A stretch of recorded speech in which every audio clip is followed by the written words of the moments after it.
Hello, thank you for tuning in. I'm your host, Sean.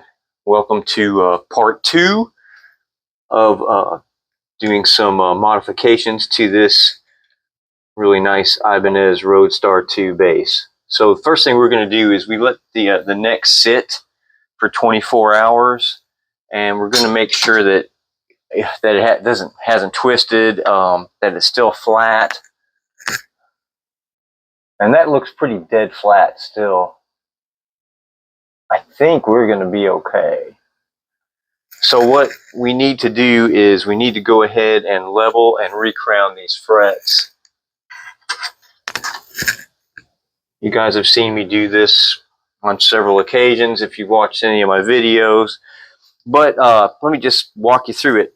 What I do first is I take a marker and I mark the top of the fret, because we want to make sure that I get all this off so that I know that the frets are level. Some of these are pretty damaged.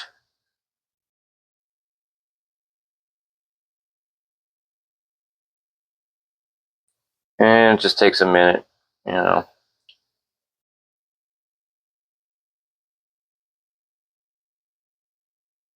You can use any color. I don't always use black. Sometimes I use purple. Sometimes I use blue. As long as it's a dark enough color for you to see. And we'll do this again when we recrown them, so that we can make sure that they're crowned correctly. It's just a good little trick.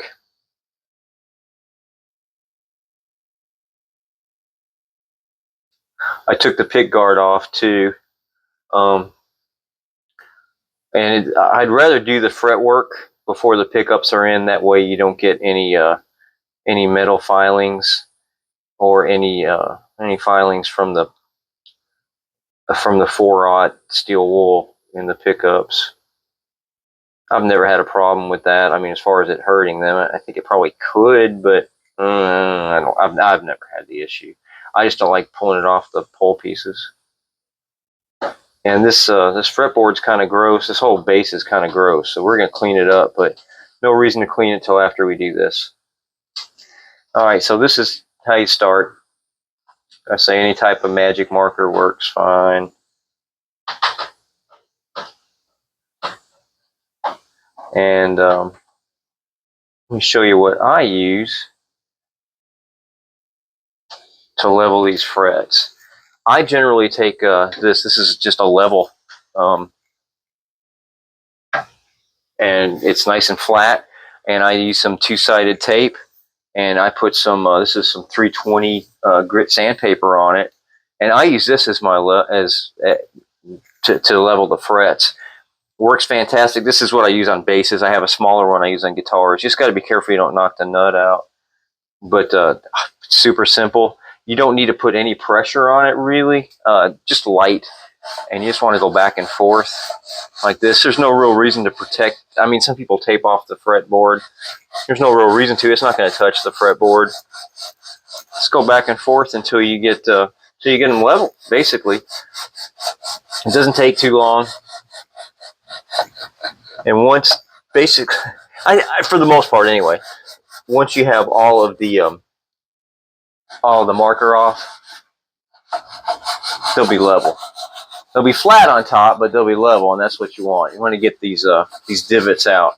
Now, depending on how old the frets are, how many times this has happened, if they're pretty low, you reach a point where you'll have to replace them, but these are not at that point at all. That's already almost there. So you see, it only took a few moments.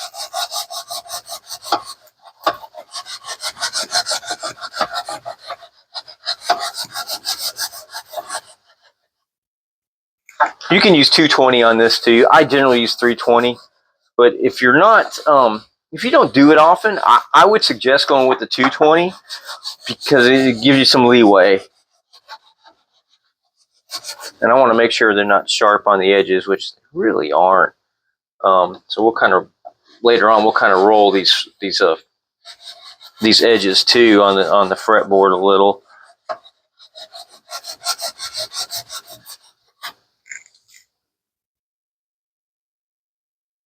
we're just about there. There's a couple of frets that you can feel a little bit of a divot, but I mean, we don't want to go too low with this, so let's just go a couple more rounds.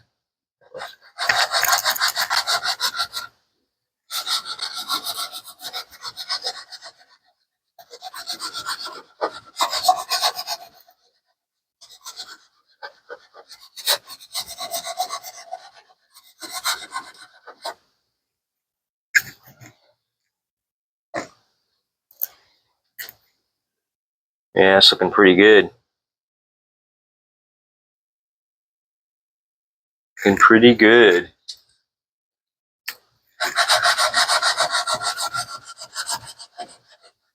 You can buy the right tool for this, but I've never felt the need to. This works just great. And I can use it as it's intended too, as a level, which I do all the time. This doesn't affect that purpose in the least. I think that is just about it.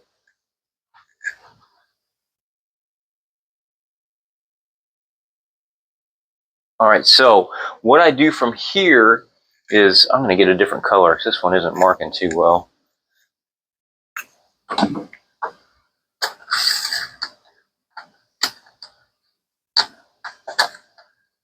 Let's get blue.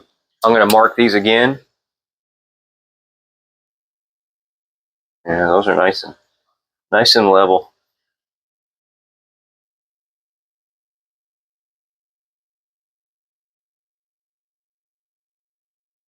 And then we're going to recrown them. I have a nice file to do that with.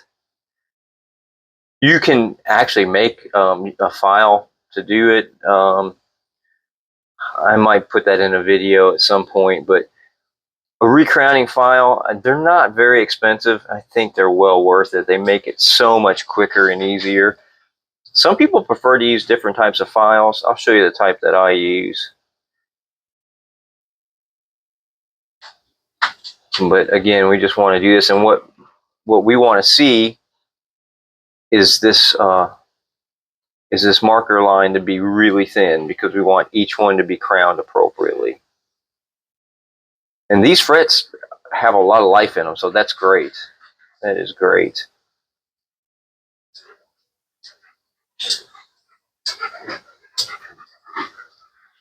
Hi, Oliver. Hi, Adeline. My dogs just came downstairs. You can hear them panting. They're outside going to the bathroom, so they're hot. Sorry.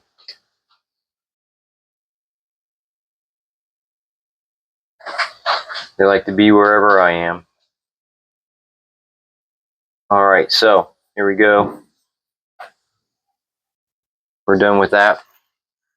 Now I'm going to take this file. This is a Baroque edge, an edge fret file. It is really nice.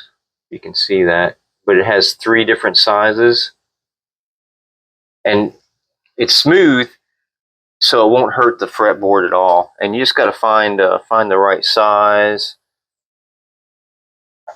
which I think is going to be this one. And this is all you do. Just go back and forth, and then you can see right there how that line is really thin now, and that's what we want to see. All right, so I'm going to do that on all of these frets.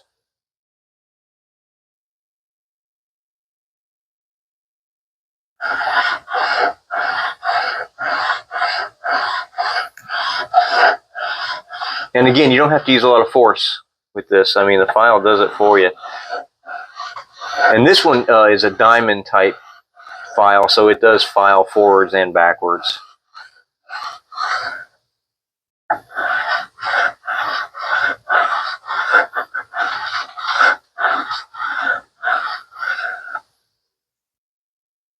All right, there's no reason for you to watch all of this.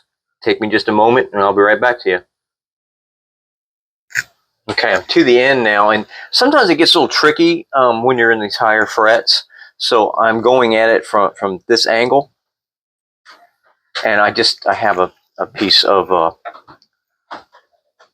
a piece of polishing cloth down here to make sure I protect the base so I don't hit it with the handle.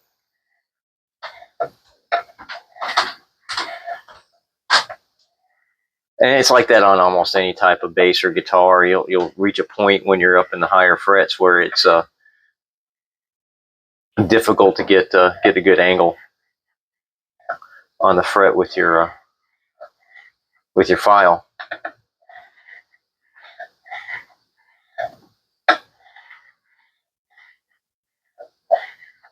There you go.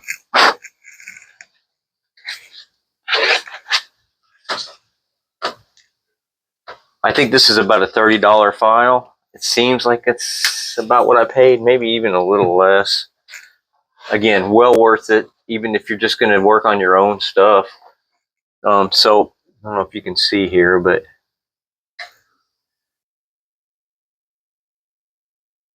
very thin. The purple is very thin, and that's what we want. So what we did in effect is we recrowned them so that they have a nice dome shape on the top. And now what we want to do is start polishing them up and filing them down. And what I generally use myself, and there's lots of ways you can use different types of sandpaper to do it. I like these fret erasers myself. I start out with this 400, and I have a 600 and a 1000. And you don't even have to put anything on the fretboard with these.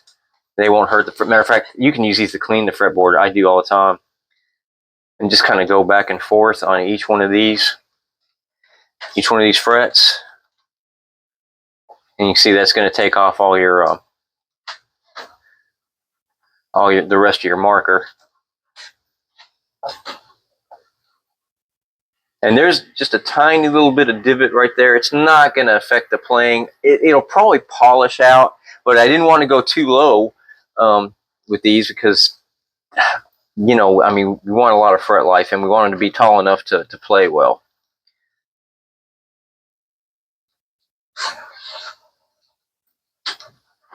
All right, so I'm going to use this 400. I'm going to use a 600. I'm going to use the 1000, and then we will polish it with some steel wool.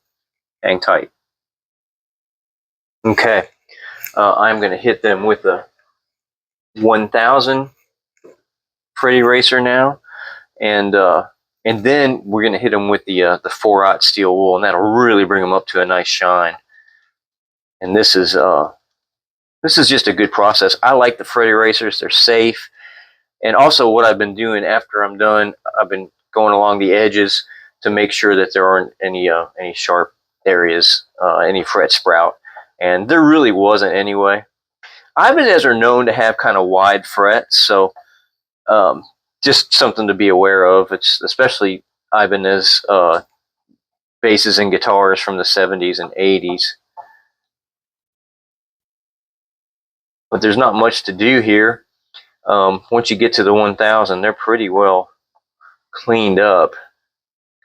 And again, I don't use anything because this cleans the fretboard right up against the frets, which is nice. Now this is a maple fretboard, so you don't want to use like your lemon oil or mineral oil on this. I'm just going to use polish on it when we're ready to clean it. Rosewood or ebony, you definitely want to hydrate those, but you don't hydrate the maple. It doesn't need it, and it won't help it. I don't know that it will hurt it, but it has a pretty heavy finish on it.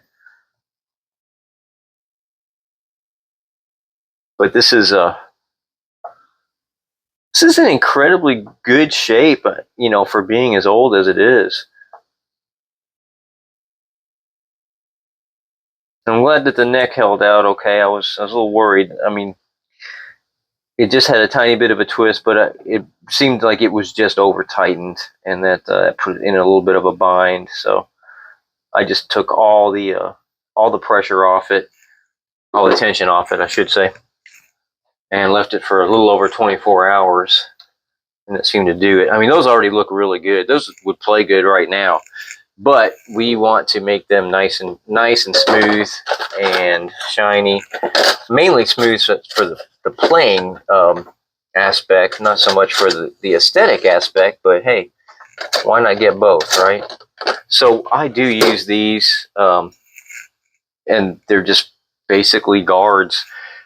Super inexpensive, very easy to use. I just put them over the fret like that. I take the steel wool and just do this, and it'll polish all the frets. Now, even though these are very inexpensive, you can make these with a soda can or a beer can or something. I mean, if you really just don't have any money, or you just need to do a job and you don't have any, so you can. But I mean, they're very inexpensive. I don't know how much, but and they come in. A lot of times you can get them in little kits where they have a few different tools with them. I've seen them with. I think, you know what, these, and I'm not positive, may have even come with those Freddy racers that I got. But the Freddy racers, you can't go wrong with those. They're well worth it, and they're also very inexpensive. I like them better than I used to. Just use keep downgrading with sandpaper, which works great. Don't get me wrong, but Freddy racers are faster. They're safer, just easy to use, and they last forever. Those things have lasted me forever. And your 4/0 steel wool, I mean, this is what I've always used to polish frets. There's a lot of ways to polish frets, and some are shinier than others. Again, I'm going for playability, not so much just for aesthetics, but I do like the steel wool. It feels great, and it's very inexpensive. Again, I mean, I got this bag of steel wool a couple of years ago, and I'm still using it. I mean, this is all it's going to take to do this base. It doesn't take much at all. It's probably all it's going to take. I might need a little more. If you do have the pickups on, though, I would tape them up. And also, when you're done, vacuum your area. I have a little portable vacuum that I keep down here. It really does help. That way, you're not going to get any. You're not going to get anything in your finishes, and you're not going to get anything in your pickups. All right, so I'll be done with this in a moment. All right. So, if you can see, but man, those are really shiny now.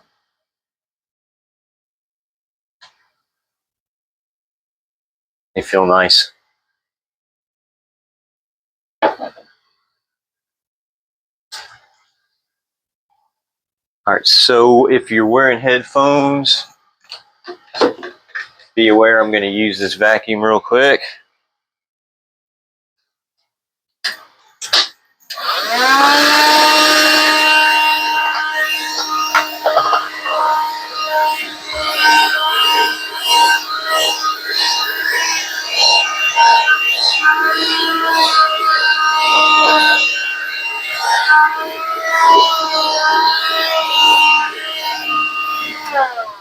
Plus, my suggestion is always keep your workspace clean and put your tools away as soon as you're done, because it reduces the risk of damaging your guitar or bass, whatever you're working on.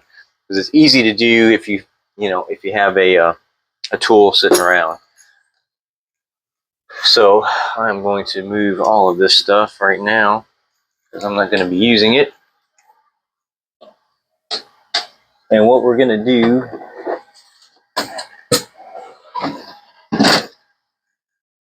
very quickly is just do a quick polish on it. Nothing fancy. I just want to get some of this gunk off it.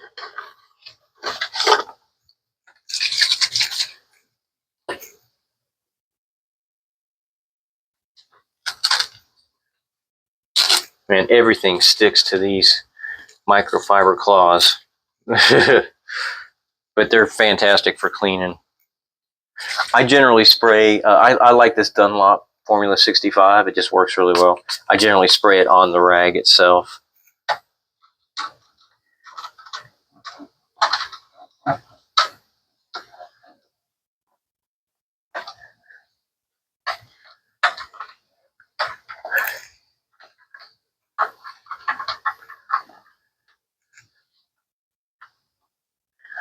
And the tuners feel good. I will lube them up before we're done. But like I say, I just want to get a little bit of this clean because it's pretty gross. I'm not going to get it perfect right now because I still have a lot of work to do to it.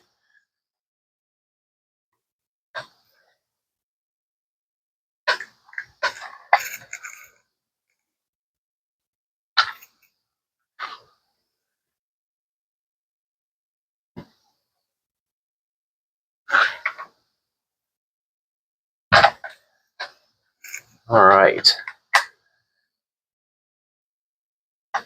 Something too, you can't go wrong with is just an inexpensive paintbrush. It'll get all inside of your bridge really nicely,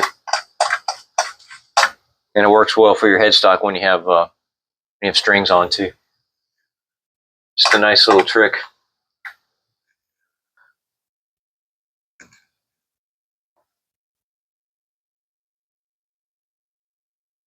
So that looks really good. I'd like to do a little bit more work on that fretboard.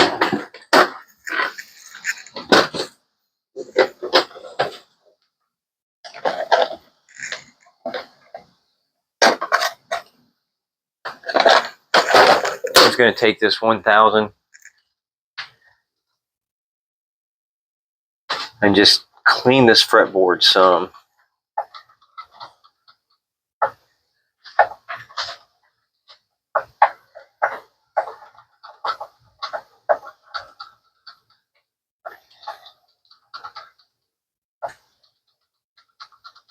We'll put some more polish on it after that. I mean, it's just kind of gross. They get like that. And it does have a couple nicks in it.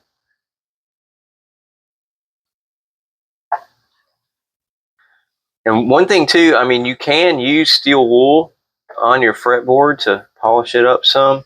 Just got to be careful. I may end up doing that with this. We'll see.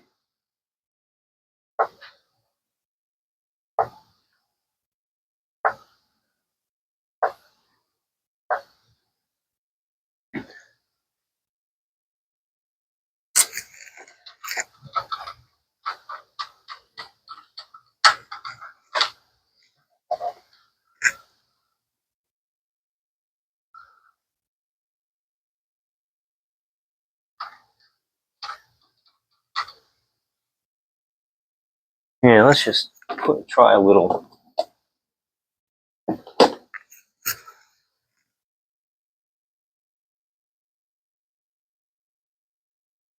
Just for the dirty spots, and I'm putting almost no pressure on it.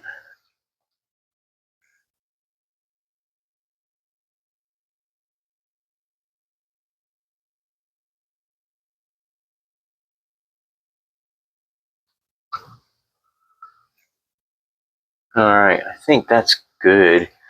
Just those couple of spots. Again, I'm barely touching it. Just get some of the grossness off, and I don't think I can get all the imperfections out, but that's okay.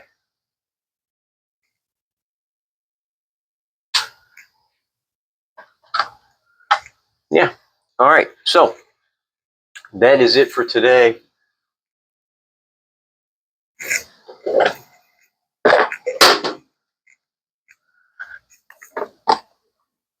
What you can do with these after you level them, which isn't a bad idea, especially if you don't do this too often, is use a fret rocker and just make sure that they're all level. I mean, I know it is because that's why I put the marker on there.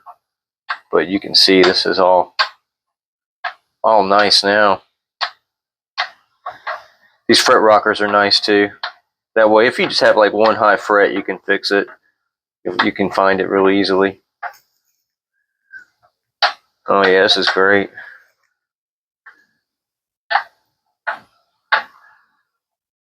This worked out really well. Frets came out nicely. I'm happy with them.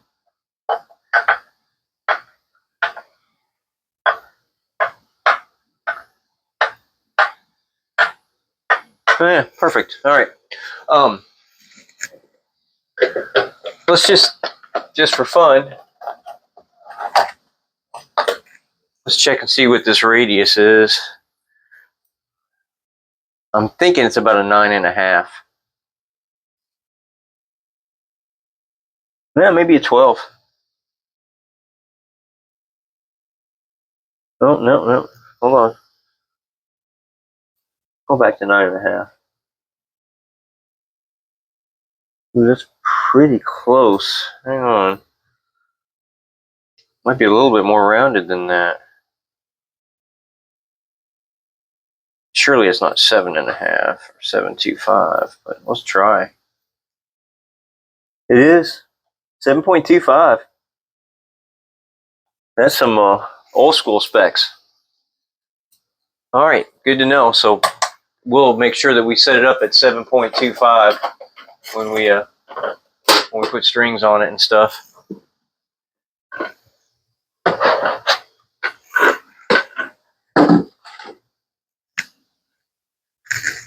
All right, again, put everything away. I don't know where I put my lid. There it is.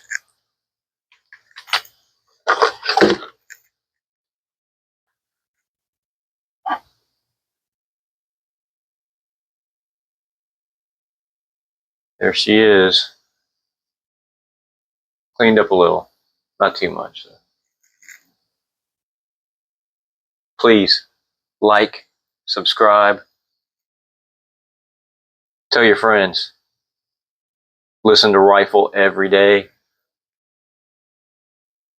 Rock on and love one another.